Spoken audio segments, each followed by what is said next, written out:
अपूर्व हिरे अद्वै हिरे कुटुंबियांना दिलासा नाहीच। व्यंकटेश बँक घोटाळा प्रकरणात हिरे कुटुंबियांचा जामीन नामंजूर। मालेगाव अपूर्व हिरे अद्वै हिरे सहकुटुंबातील व्यंकटेश बँक घोटाळा प्रकरण नुकताच अपूर्व हिरे भाजपात प्रवेश करण्याच्या एक दिवस आधीच संस्थेच्या कर्मचाऱ्यांकडून झाला होता गुन्हा दाखल। व्यंकटेश कोऑपरेटिव्ह बँकेत बोगस कर्जदार दाखवून घोटाळा केल्याचा गुन्हा दाखल करण्यात आला होता। घोटाळ्यात अजून व्याप्ती वाढण्याची शक्यता असल्याचा वकिलांचा दावा। उबाटा गटाचे उपनेते अद्वै हिरे, नुकतेच भाजपात प्रवेश केलेले अपूर्व हिरे आणि माजी मंत्री प्रशांत हिरे या तिघांचा जामीन नामंजूर। वृत्त संकलन विभाग, गर्जना न्यूज, मालेगाव। गांधी विद्या मंदिर ही एक नाशिक जिल्ह्यातली एक नावाजलेली संस्था आहे। त्यामार्फत नाशिक जिल्ह्यात अनेक शाळा चालवल्या जातात। विलास दिगंबर पगार या नावाच्या एका शिक्षकाने मालेगाव कॅम्प पोलीस स्टेशनमध्ये फिर्याद दिली की त्याने व्यंकटेश कोऑपरेटिव्ह बँकमधून 7 लाख रुपयाचं कर्ज घेतलेलं होतं आणि त्या कर्ज रकमेची तो वेळोवेळी परतफेड करत होता। तो व्यंकटेश कोऑपरेटिव्ह बँकमध्ये त्याची चौकशी करण्यासाठी गेला असता त्याला ते सांगण्यात आलं की तुमचं दुसरंही एक 14 लाख रुपयाचं लोन अकाउंट आहे।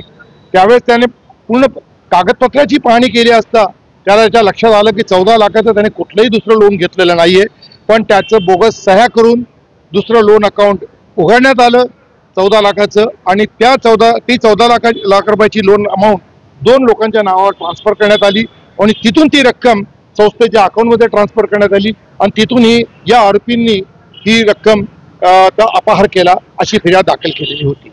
ती गुन्हा दाखल झाल्यानंतर प्रशांत हिरे, अपूर्व हिरे आणि अद्वै हिरे यांनी कोर्टात धाव घेतली आणि सेशन कोर्टात अटकपूर्व जामीन दाखल केला होता।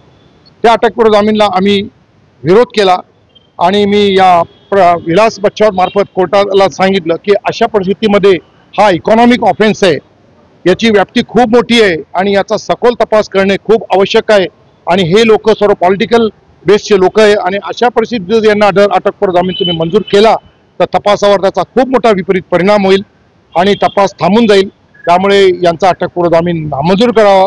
अजून आता फक्त 24 लोक पुढे आलेले आहेत, परंतु अजून शिक्षक लोक पुढे येण्याची शक्यता आहे की ज्यांचे बोगस लोन अकाउंट काढण्यात आले त्यांच्या रक्कम दुसऱ्याच्या खात्यात वर्ग करण्यात आली आणि ती रक्कम त्याच्यानंतर संस्थेच्या अकाउंटमध्ये ट्रान्सफर केली आणि मग संस्थेच्या अकाउंटमधून यांनी याचा अपहार केला आहे। आणि कोर्टाला मी हे सांगितलं की त्याच्यानंतर जे संस्थेला जे कॉलेजेसला जे ग्रँट मिळते शासनाकडून त्या ग्रँटमधून हे हप्ते भरत होते आणि जे बोगस लोन अकाउंट काढले गेले त्याच्यासाठी कुठल्याही मिळकतीचं तारण वगैरे घेतलं गेलेलं नाही।